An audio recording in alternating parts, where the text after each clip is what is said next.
Hello, it's Peter again. Now, we were talking about, I did an overview recently with the three wonderful folders, namely Brickwork, Cobblestone and Numbered.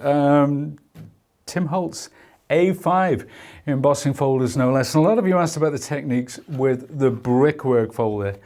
Check this out, look at the size of that. That's what an A5 folder looks like. Bigger folders, bigger possibilities. Let's check it out.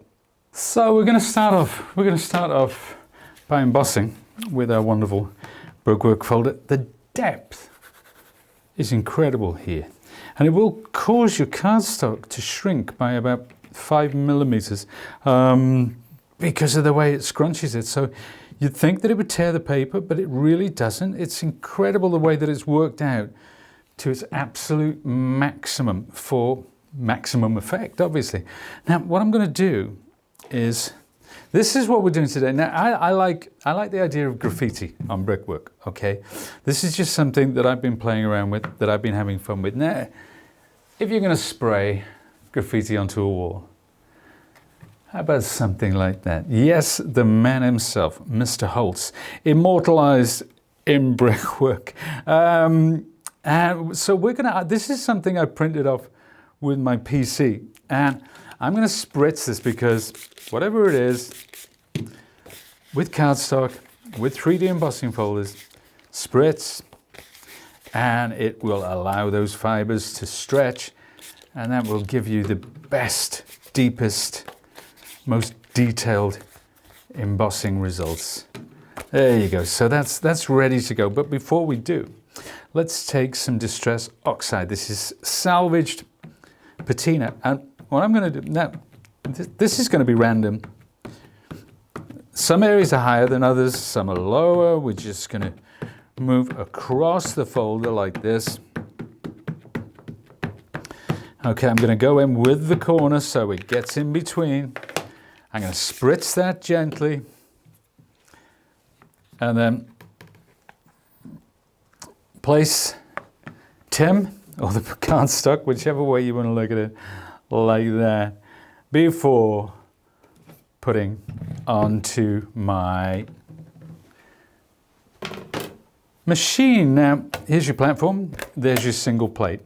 That's what I need to do 3D embossing. How do I know that? The instructions are always on the platform, which is very, very handy. Let's bring my machine in. Simplicity itself. I'm just going to run this through the once. Oh, actually, I'm not going to do anything. The machine's going to do it all for me. So, of course, the big shot switch, the pressure is absolutely perfect. Whether you're die cutting, whether you're embossing, doesn't really matter. It has Tim's signature on. This is the Tim Holtz model, and he does not put his name on things unless they are 100%. So we'll take that out for a second, and let's have a look what's happened. There you go. Now, we've got the brickwork. We've got that blue, that patina, very, very subtle in between those bricks, which is wonderful. That's exactly what I wanted to do, because now it's all about the traditional brick colors. I'm using my Maker's Mat. And you know what, just before, just after we filmed the intro, the abuse this gets, I had to wipe it clean because I'd trodden on it. And there was the mark of my trainers, my sneakers. There was a footprint on this, but spritz of water, wipe it away, it's good to go. But let's pop that in the center, like so. And I'm going to bring in some Distress inks. Now, Distress inks, Distress Oxide, honestly, it doesn't really matter. This is part of our multi-tool family, of course. The blending tool, the heads come off, you can replace them with other tools in the family. Very, very useful. But I'm not starting off. This is Wild Honey. I'm going to actually start off with Hickory Smoke, which is a lovely, lovely grey color. But here's something that I've created myself. I mean, it's hardly a creation, is it? It's a hole cut into a piece of cardstock. But what I'm going to do is I'm going to isolate various bricks like that. I'm going to work over the top, because even though I'm coming in with oranges and greys, you know how sometimes with bricks you get different shades, different colors. You get darker, you get lighter. So this is, yep, this is hickory smoke. And so I can fade from dark to light. I can do half a brick as well. So just basically cut it to an approximation of the size. It doesn't have to be perfect. In fact, if you go for perfection with techniques like this, if you're looking, the first one you do, I guarantee you with brickwork, the first one you do, you're going to love. And then the second one is going to be so much better. And then the third one, because the more you do, the more you practice, the more it frees you up. You stop sweating about the small things and start looking at the bigger picture. And having that freedom of expression, it's like anything. When people say, oh, you make it look easy, whether it's playing the cello or football or whatever it might be, it's usually because that person has practiced, they've put in the time, and that is why. That is why it looks easy. There's no secret to it. The talent that they have is developed. It's not something that they were born with. And there you go. That's starting off. That's the grey. Now, at the moment, it looks a bit daft, if I'm completely honest. But I'm now going to come in with Wild Honey. Wild Honey, it's a lovely colour. It's not too intense. There's a lot of yellow in it, but you can see suddenly we're talking brickwork.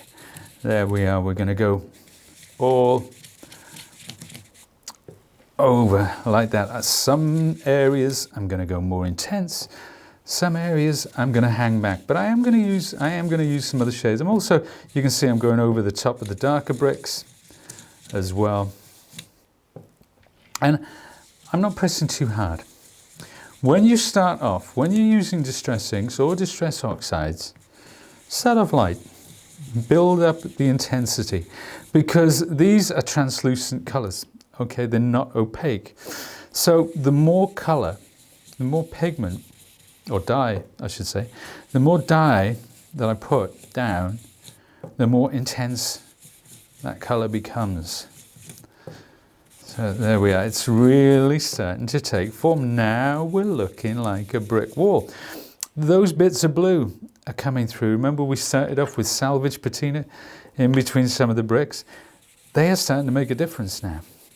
But the areas, because of the dimension of these bricks, the areas in between are left white, and that will become even more apparent as we come in with darker colors. So that is my base color. That is Wild Honey. You might want to start off with fossilized amber or another one of the orange family. It just depends on the type of effect that you want to end up in, but it's good to play around. It's good to experiment. I'm going to come in next with Rusty Hinge. Now, some people keep this with their brown family. Some people with their reds and oranges. It's completely a matter of personal choice, but this is a lovely, it's got a lot of red in it, and I can see why people would put it in their browns, but I can also see why they want to keep it in the orange red end of the spectrum. But notice how I'm not going over the top completely. I'm just concentrating on certain key areas. And let's bring our old friend back in. There you go. Aha, see that? See how it stands out? And if I'd just gone over the top with that, you wouldn't have got that contrast. Let's come down here again, a bit more red than there. So you're looking at it, you're seeing where do I need to do the next color? Where can I add some contrast so it just doesn't look completely flat? And that's what we're doing. We're picking out individual bricks as we go along. Let's put one next to that darker one there.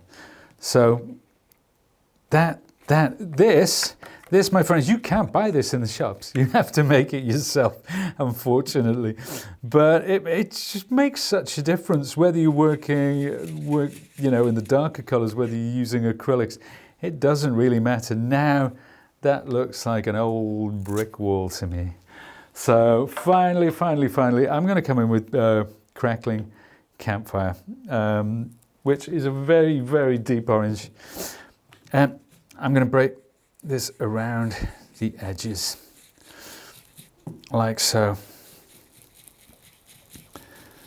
There we are, just to give it, so when it sits against its next colour, when it goes against the card or whatever I'm putting it against, this depth, this contrast around the edges, and you might want to go over this with, say, I don't know, walnut stain or vintage photo or something like that. We all have our preferences.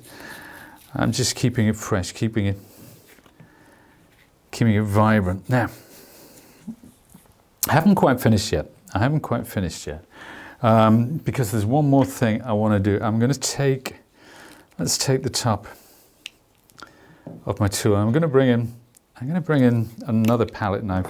One of these two, also my brayer as well. But as you can see, they're all interchangeable. But I have my brayer all ready to go. Before I come in with acrylic, I'm going to want to clean away. And media mats, if you've never used one of these before, it saves the surface underneath. It's so easy to clean, but the great thing about using it with, now if you do this on one of the silicone mats, you can't see that color. When you're working against white, it shows you the true color of the ink, which is why we love working with them. Now, one more thing, or two more things rather. This is buttermilk. This is a cream colored acrylic. I'm going to start off quite light because I'm just going to pick out areas, particularly over. Now this is very subtle. But it really helps to give the impression that this is careworn brickwork. Notice how I'm just kind of hitting this in key places. You don't want to go over the black, if possible, because it just covers it up, because it is acrylic and it is opaque. But just want to hit those bits. That's my brayer, my Sizzix brayer. So let's spritz into that cream, because I want to get it to a nice milky consistency.